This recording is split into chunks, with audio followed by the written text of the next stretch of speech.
Hello and welcome back, and now that we've made the lower third it's time to import it into Premiere.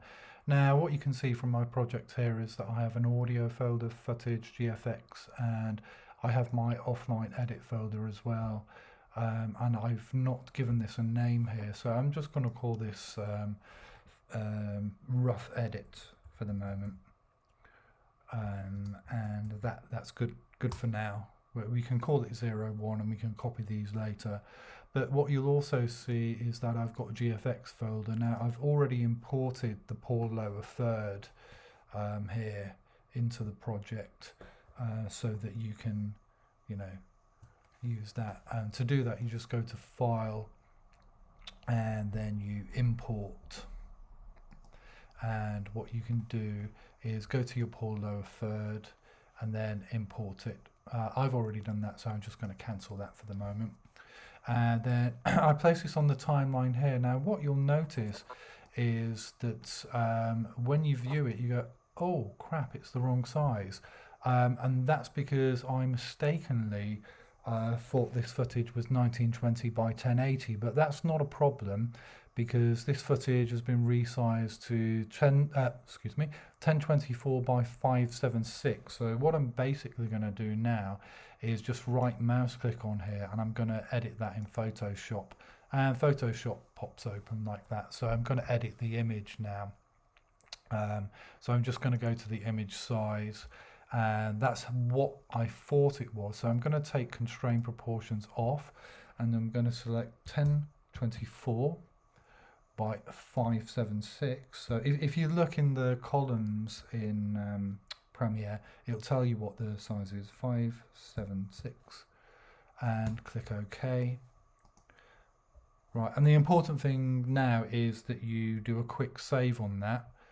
So you save it. So now when I pop back into Premiere, that should update. There we go. Yeah, so that's updated. So that was my bad. And you can see in the Photoshop file here there's a little bit of purple just there. So back in Photoshop you can just go back in and then you can remove that. I think it's on the scale of this. So the other thing that you'll notice is all this footage has got this little black banding box around it, which looks really ugly. Now this is something you can do collectively when you've finished on all the footage, but if I select the image and go to effects controls, I believe if you go to motion and then on the scale there you just type in 106, hit enter, and then everything looks good again. So that's something you can do at the end. Don't do it as you go along because you can select everything and apply that globally. And then what you can do with Paul there is you can right mouse click and apply the default transition, which is a fade in, right mouse click the end and apply default transition again.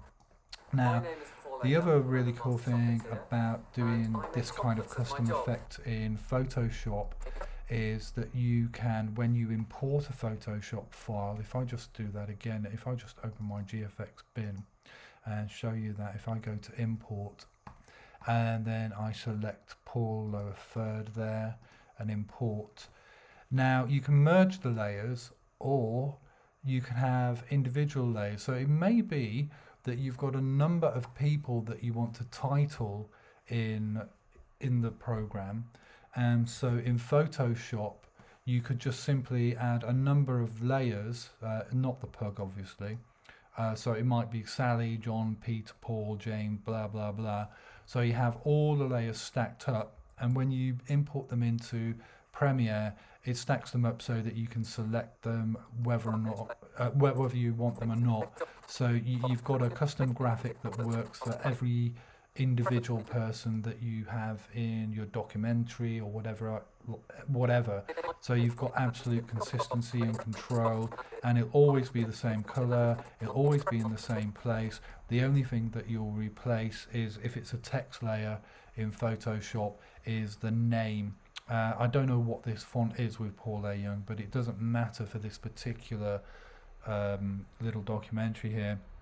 what you do need to be aware of is that you can actually have lots of layers that you can actually just use directly from within Premiere, and you can manipulate them to your heart's content. Now, for the next video, I'll show you how to make a custom lower third in Premiere.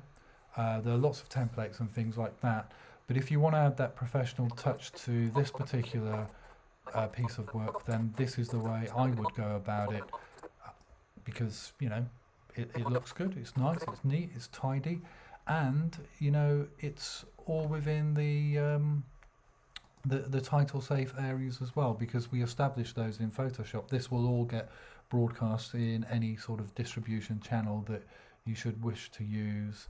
And so yes, watch my next tutorial, because I want to keep these quite short so that you can just play along as you go, and you may have your own creative ideas as well. You don't have to just verbatim do what I want to do. It might be that you don't like this purple background, it may be you want to change the color, but I probably wouldn't, because that is the color of the purple on his website, if that is actually indeed yes, it is a kind of purple. So yeah, hope that was useful.